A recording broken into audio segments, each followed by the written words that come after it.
Okay, so right now, the biggest trick is you figure, okay, well, he says all the good flavors here at the bottom. Well, how do we get this sucker up? Well, we're going to go right back to what we do well. First things first, though, since we're going to turn this into some kind of a barbecue sauce, I'm going to ask Brian for several ingredients. Brother Brian. Yes, sir. 1 onion. Yes. And some brown sugar. If you don't have brown sugar, we'll be fine with what you have. Okay. Now, would you like the regular or the granulated? Oh, pow, pow.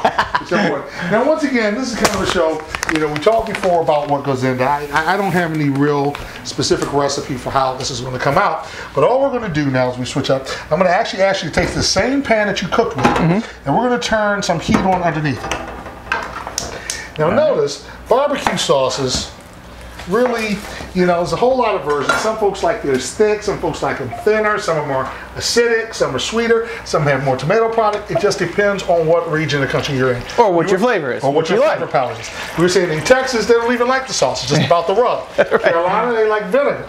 In Kansas City and in Memphis, they like the tomato-based ones.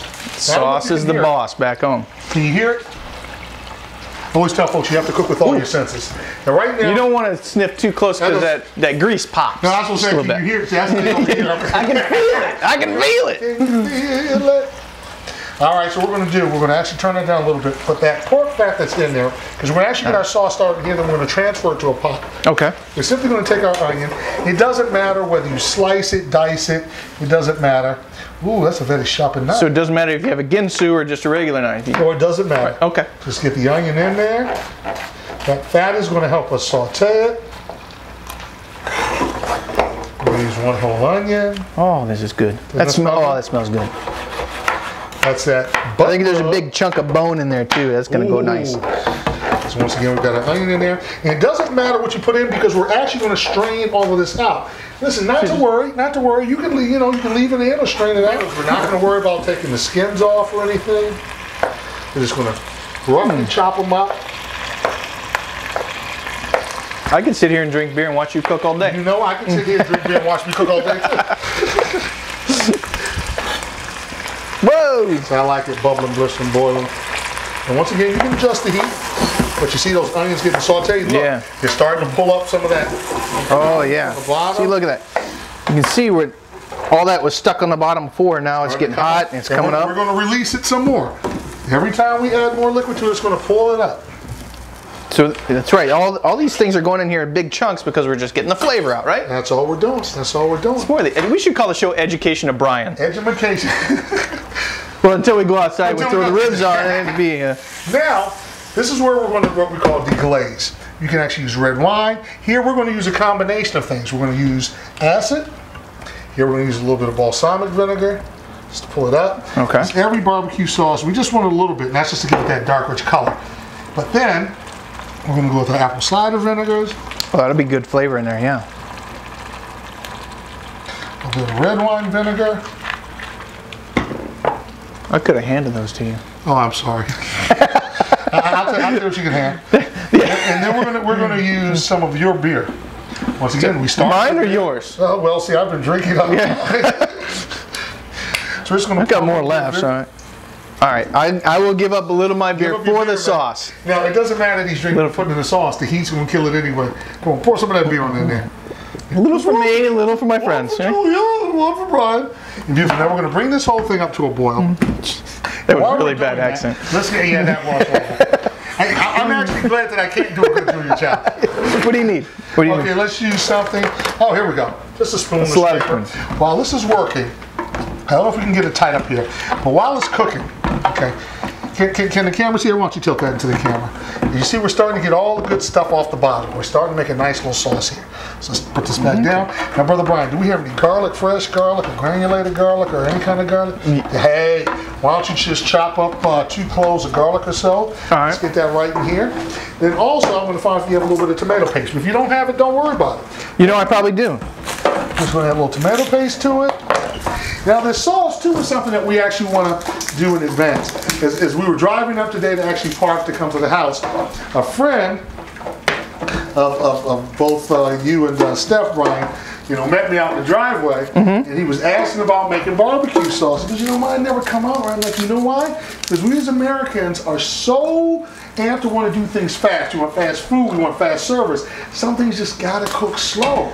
You just want them to go bloop, bloop. See, that was the longest. Hey, you're killing me. Come on. We want things to rush. Yeah, well, we don't have time. We got kids to raise. But guess what? Sometimes you just got to slow down. And so this is not a quick, fast one. Do it. Come home from work and fix it. This is actually, hanging out on a Saturday. Actually, this recipe that we're doing is designed to be a quick, fast one. All right. So what you see right now, I don't know if you can see. So I'm going to cheat to the camera a little bit. And look at the bottom where we had all that stuff. It's all cleaned off, right? It's all cleaned off. Now we're ready to transfer the base of our sauce here to a pot. Okay. Now we've got all the good stuff off the bottom. I'm trying to turn it towards so they can see. So we've basically cleaned out all the little bits. See, what you thought was burned on the bottom was flavor. That's right. So now, right now, and I noticed we didn't pull off any of the fat. We didn't drain any of that. We're just using it all in there. Don't worry. Right? We're going to actually, because we actually used to have to saute the vegetables, but once we transfer it to a pot and start to simmer it, that fat's going to come to the top and we'll be able to take it off. Oh, okay. If you want to. If you want to. I'm just saying. That tastes good. Now, right now, Brother Brian, let's go ahead and drop our garlic in there. We're going to add a little heat to this sucker by adding red pepper flake. You can control your heat as much or as little as you want. All right. Now, once again, this is going to be a chunky sauce. There's nothing that says you can't serve a chunk like this. Nothing. Sure. So now, pull off that little cap. Oh, okay. I thought you were skimping on me. No. We want the little heat. And you say when for your ribs? When? When? Okay. We do have the kids. Okay. Chloe's not into the heat quite yet. She's not into the heat yet. She'll get there. So like right now, you can start to see we have that little scum coming to the top. Can you give me just a solid spoon out there? We're going to start skimming some of that fat and some of the impurities that are on the top there. You see that? So just bring them off to the side and then lower the heat a little bit. And we're going to start first. Let me stir in. So you just pour that up out of the spoon then, right? Yep, and pull it up.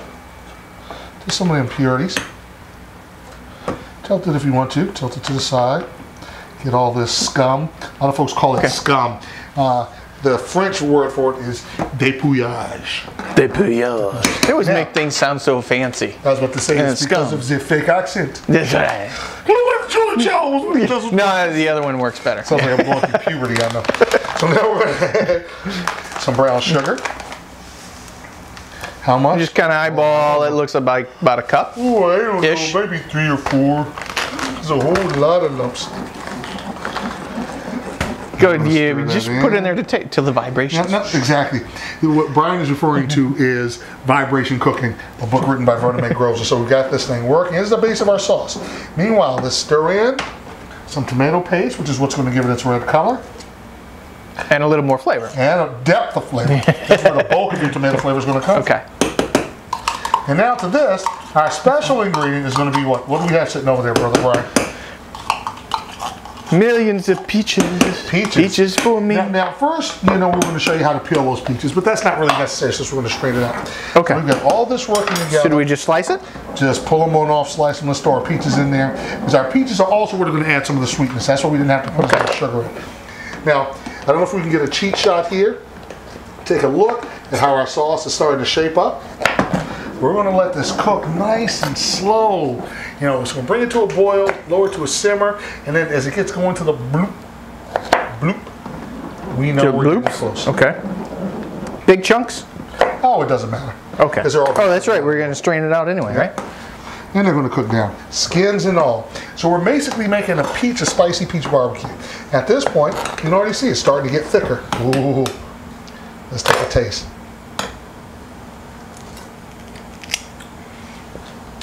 And? Oh, we're getting there, my man. And notice right now I haven't added any salt. Yeah. Why? Because since this is cooking and it's going to reduce down and get thicker, we're not going to season it until the end. You add salt to it right now until it tastes good. As the moisture starts to evaporate, it'll be too salty later. It'll be too salty. Okay. Right now in a second, once you put your peaches in, I think folks get the idea. And right now, we're basically finished. We're just going to let this go. I wish we had a finished version for folks to take a look at. But this is basically what we're going to do. From just a few pan drippings, look, we end up with a whole pot of barbecue sauce in. Yeah. And it's going to reduce down. Why don't you get a spoon and take a taste? All right. Because at this point, even though it's too early to taste the full thing, you can taste how it's about to start developing. Oh, that's gonna go good. That's gonna be good. And so all we're gonna do is just reduce this down. By the time all the vegetables get nice and soft, either you can just strain it the way it is, you can put it in a blender if you want to, puree it and strain it. Yeah. Keep skimming it, finish it with a little salt. That's gonna go wonderfully with it. Yeah, the way it tastes now, it needs a little sweetness. But as soon as those peaches break down, that's gonna add a lot of that sweetness, and it's gonna be just perfect. That's gonna be nice.